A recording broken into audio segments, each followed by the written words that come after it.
For over 70 years, millions of parents have tucked their children into bed with tales from a magical land beyond a wardrobe door.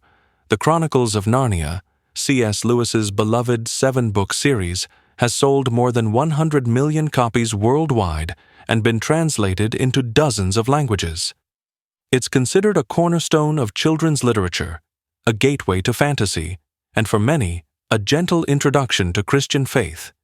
But what if I told you that hidden within these cherished stories lie elements so troubling that modern scholars have called them racist, sexist, and disturbingly violent?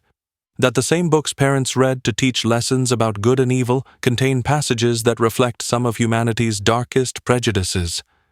To understand how troubling elements found their way into one of the world's most beloved children's series, we have to start with the man who created it. Clive Staples Lewis, known to friends as Jack, was born in 1898 in Belfast, Northern Ireland, into a world that would shape his thinking in ways both obvious and subtle. Lewis grew up in a prosperous Protestant family during the height of the British Empire. His father was a successful lawyer, and young Jack was surrounded by books from an early age. But this wasn't just any time or place to be growing up. This was Ulster at the turn of the 20th century, where religious and cultural divisions ran deep. Protestant and Catholic communities lived largely separate lives, and the superiority of British culture over that of other peoples was simply taken for granted. When Lewis was just 9 years old, his mother died of cancer. This traumatic loss would echo through his entire life and work. He was sent away to boarding school in England, where he encountered the rigid class system and casual prejudices that defined British education at the time.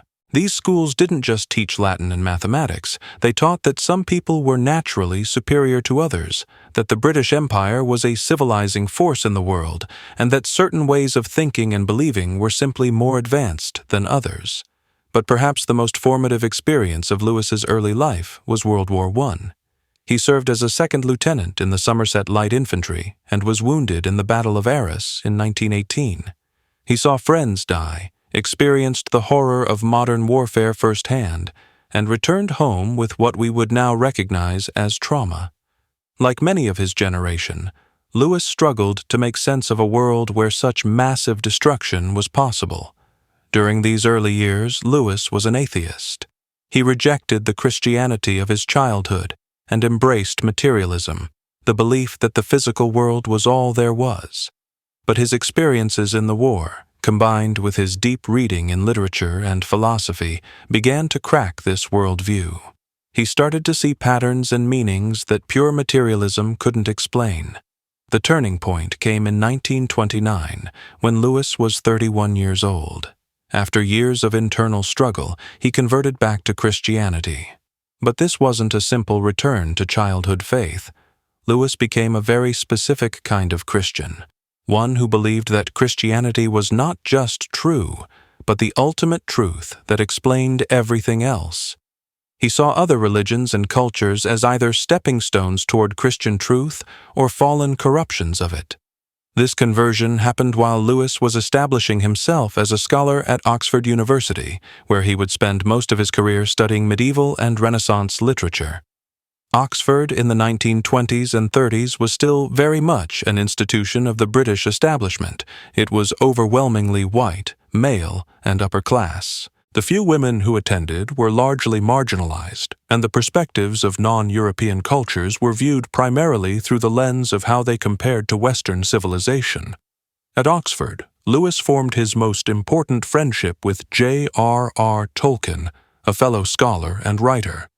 Together with other friends, they formed a group called the Inklings, who met regularly to discuss literature, philosophy, and their own writing. These discussions reinforced Lewis's belief that certain stories and ideas were more profound and meaningful than others, specifically those rooted in European Christian tradition. Tolkien, who was Catholic, initially helped draw Lewis back to Christianity, but their religious discussions also revealed something important about Lewis's thinking. He wasn't just interested in Christianity as a personal faith, he saw it as the lens through which all of reality should be understood. Other belief systems weren't just different, they were incomplete or mistaken. During World War II, Lewis became famous beyond academic circles.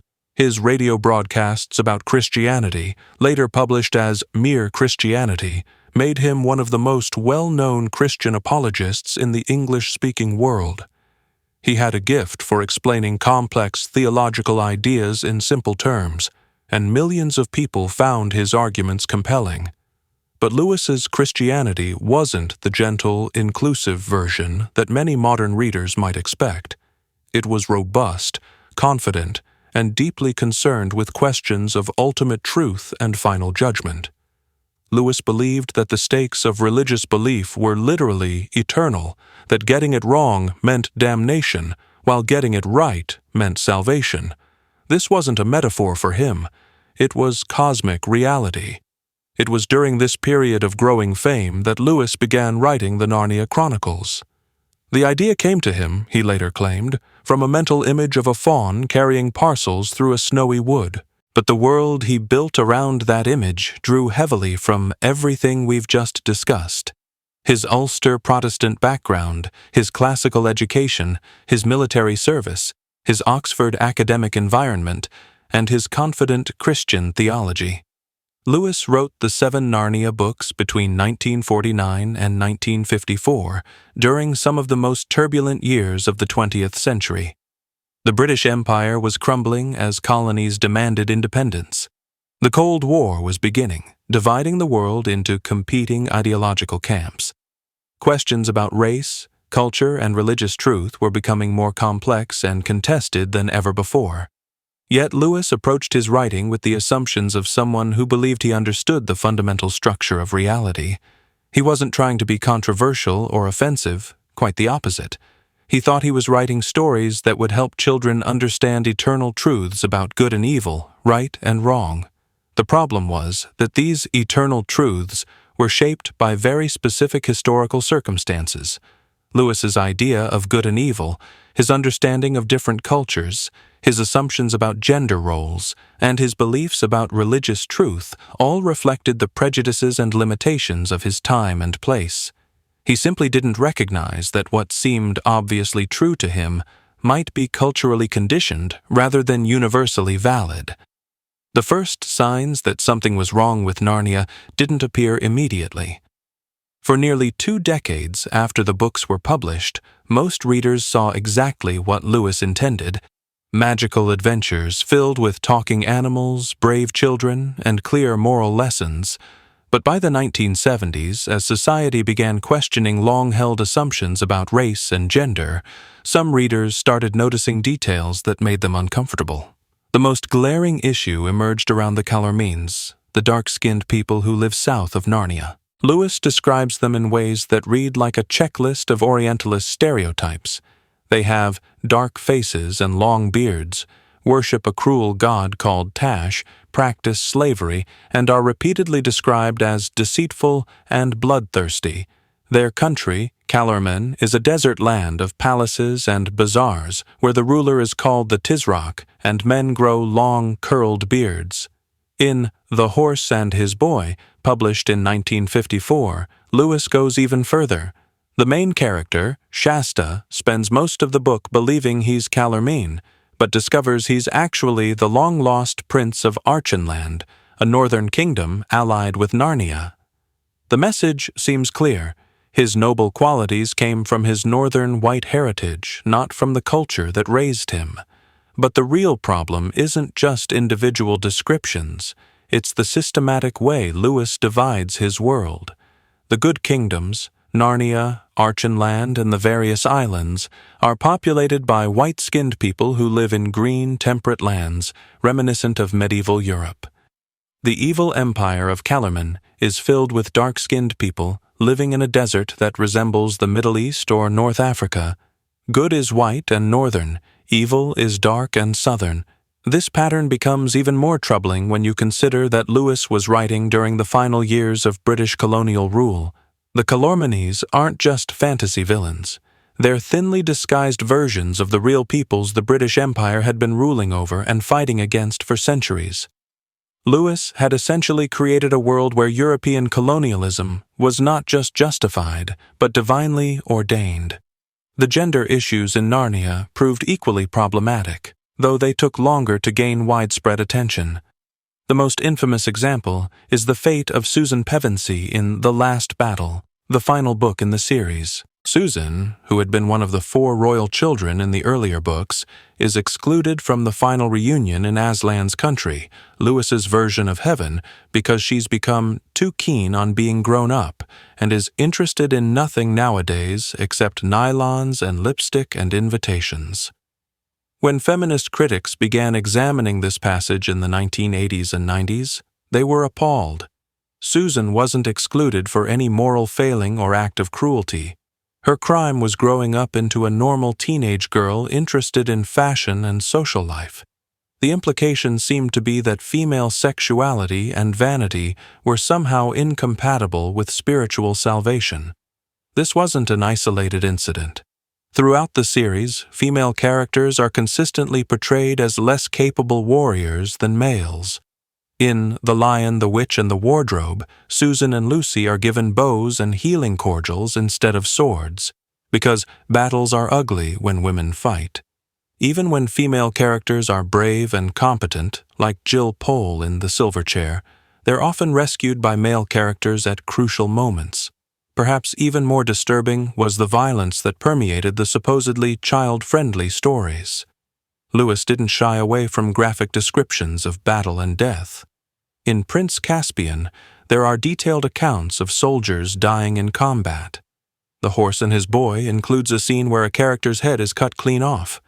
The Last Battle features what amounts to a fantasy genocide, as almost all of Narnia's talking animals are slaughtered. The most shocking violence appears in The Voyage of the Dawn Treader, where the obnoxious boy Eustace is literally transformed into a dragon as punishment for his greed and selfishness. Lewis describes in painful detail how Eustace tries to claw off his dragon skin, only to find more dragon skin underneath.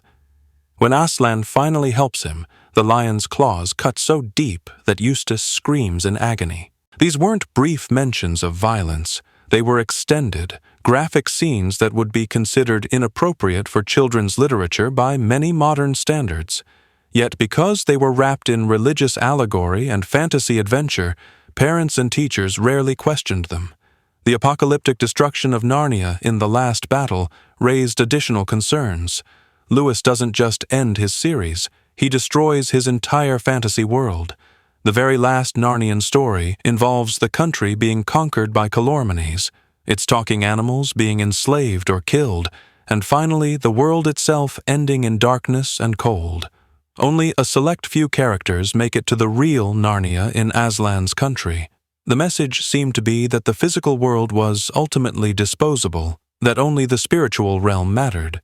Environmental critics later pointed out how this reflected a troubling Christian tradition that devalued the natural world in favor of heavenly promises. The turning point in how these elements were perceived came in 1979, when author Philip Pullman began publicly criticizing the Narnia books. Pullman, who would later write his Dark Materials as a direct response to Lewis, called the Chronicles blatantly racist and monumentally disparaging of women. His criticisms weren't academic footnotes. They appeared in major newspapers and literary magazines. Other scholars joined the critique throughout the 1980s and 90s. Kyriakos Siafarikis wrote extensively about the orientalist elements in the books. Feminist critics like Lois Gresh pointed out the consistent marginalization of female characters. Children's literature scholars began questioning whether books with such problematic content should continue to be recommended for young readers. The controversy intensified in 2005 when Disney released a major film adaptation of The Lion, the Witch, and the Wardrobe. Suddenly, millions of new readers were discovering Narnia, and many were encountering these criticisms for the first time. Online discussions became heated as fans defended Lewis while critics pointed out passage after passage of troubling content. What made these revelations particularly shocking was how they challenged the reputation of both Lewis and his books.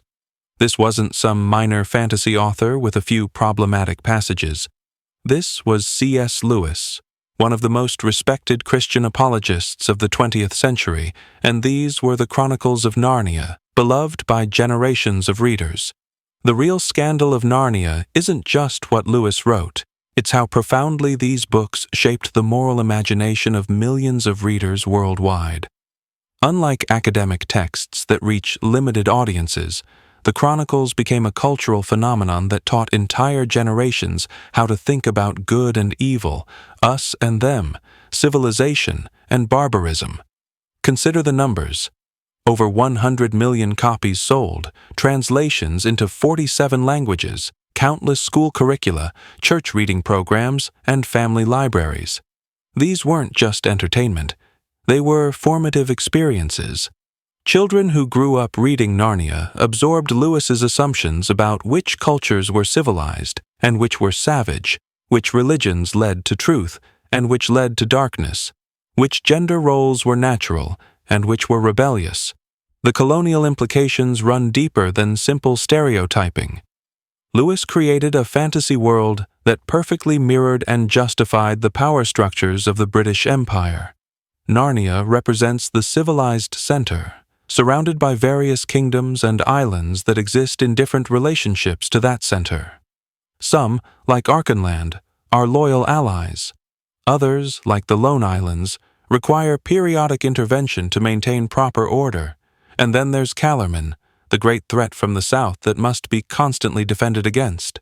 This isn't just fantasy geography, it's a map of imperial consciousness. The Narnian worldview treats military intervention in other lands as not just acceptable, but heroic. When Prince Caspian fights to reclaim his throne, or when the Pevensies help him, they're not invading a foreign country, they're restoring proper order. When Shasta helps prevent a Calormene invasion of Archenland, he's not participating in international warfare, he's defending civilization against barbarism. These patterns taught readers to see the world in terms that made imperialism seem natural and necessary. The good guys don't just defend themselves, they actively spread their superior way of life to less enlightened peoples. The bad guys aren't just different, they're fundamentally opposed to everything decent and noble.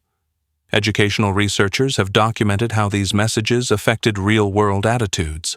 Studies from the 1990s and 2000s found that children who read Narnia were more likely to view Middle Eastern cultures negatively and to support military interventions in developing countries.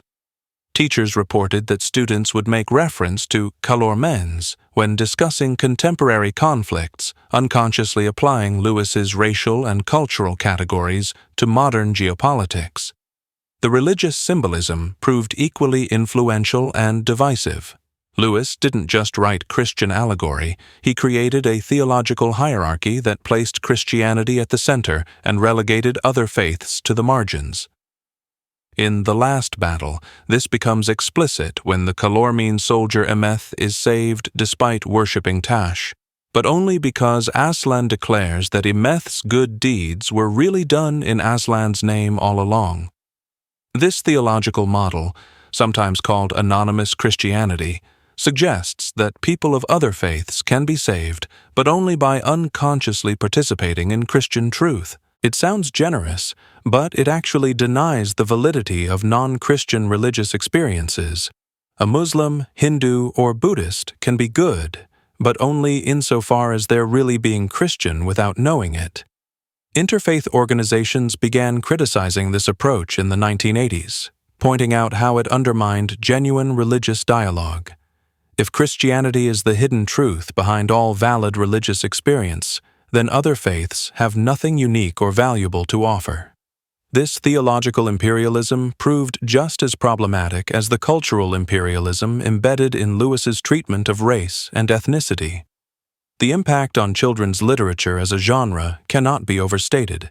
Narnia established templates that countless fantasy authors would follow: the portal between worlds, the chosen children, the talking animals, the clash between good and evil civilizations. But it also established problematic patterns that took decades to recognize and address. Fantasy literature after Lewis often replicated his assumptions about race, gender, and culture without examination. The civilized peoples in fantasy novels were typically white and European-inspired, while the savage peoples were dark-skinned and modeled on non-European cultures. Female characters were frequently marginalized or punished for displaying independence or sexuality. Violence was normalized as the primary way to resolve conflicts. It wasn't until authors like Ursula K. Le Guin began deliberately challenging these patterns in the 1970s that fantasy literature started to develop more inclusive and nuanced approaches to culture and conflict. Le Guin's Earthsea series featured dark-skinned protagonists and questioned the assumption that light meant good while dark meant evil. Later authors like N.K. Jemisin and Rebecca Roanhorse have continued this work of decolonizing fantasy literature. The global reception of Narnia reveals how deeply these issues cut across cultural lines. In countries with histories of British colonization, India, Nigeria, Kenya, Australia, readers have noted how the books reproduce the very attitudes that justified imperial rule. The Calormenes aren't just fantasy villains to these readers, they're recognizable caricatures of how colonizers viewed colonized peoples. Conversely, in many Western countries, Narnia continues to be celebrated as harmless children's literature. This cultural divide reflects broader disagreements about how to handle problematic elements in beloved works. Should books be judged by contemporary standards or by the standards of their time? Can we separate the valuable elements from the harmful ones? Who gets to decide what's acceptable for children to read? The academic response has been particularly complex. Lewis scholars have split into several camps. Some defend the books by arguing that Lewis was simply reflecting the assumptions of his time and shouldn't be judged by contemporary standards. Others acknowledge the problems but argue that the book's positive messages about courage, sacrifice, and redemption outweigh their negative elements. A third group has emerged that takes a more radical position, arguing that the problematic elements aren't incidental flaws but central to Lewis's entire project. From this perspective, the racism, sexism, and imperialism in Narnia aren't bugs in the system, they're features. They're inseparable from Lewis's theological and moral vision. This debate has practical consequences for parents, teachers, and librarians who must decide whether and how to share these books with children. Some have chosen to stop reading them altogether. Others read them but provide critical context about their problematic elements. Still others continue to share them as they always have, either unaware of the criticisms or unconvinced by them. The Narnia controversy ultimately reveals something profound about how culture shapes consciousness. Lewis genuinely believed he was writing universal truths about good and evil, but those truths turned out to be deeply particular to his time, place, and social position. His books became a vehicle for transmitting not just religious faith, but cultural assumptions about race, gender, and power that many now recognize as harmful. Yet millions of readers continue to find genuine value in these stories. They see past the problematic elements to the deeper themes of sacrifice, redemption, and hope that Lewis embedded in his fantasy world. This tension between appreciation and criticism, between the universal and the particular, between the valuable and the harmful, captures something essential about how we relate to cultural artifacts from the past. The question that remains is whether it's possible to preserve what's valuable in Narnia while honestly confronting what's harmful, and what that might mean for how we approach beloved but problematic works more generally. The Chronicles of Narnia present us with an uncomfortable truth about cultural influence. The stories that shape us most powerfully are often the ones whose biases we're least likely to notice. For 70 years, these books have been teaching children how to see the world, but we're only now beginning to understand what exactly they've been teaching. Lewis wasn't a conscious bigot. He was something more complex and perhaps more troubling, a talented writer whose unconscious prejudices became embedded in works of lasting influence. The real scandal isn't that these elements exist, but that they went unexamined for so long. Today's readers face a choice. We can pretend these problems don't exist. We can abandon the books entirely, or we can engage with them critically. appreciating their imaginative power while honestly confronting their harmful elements. How we make that choice will say as much about us as Lewis's original choices said about him.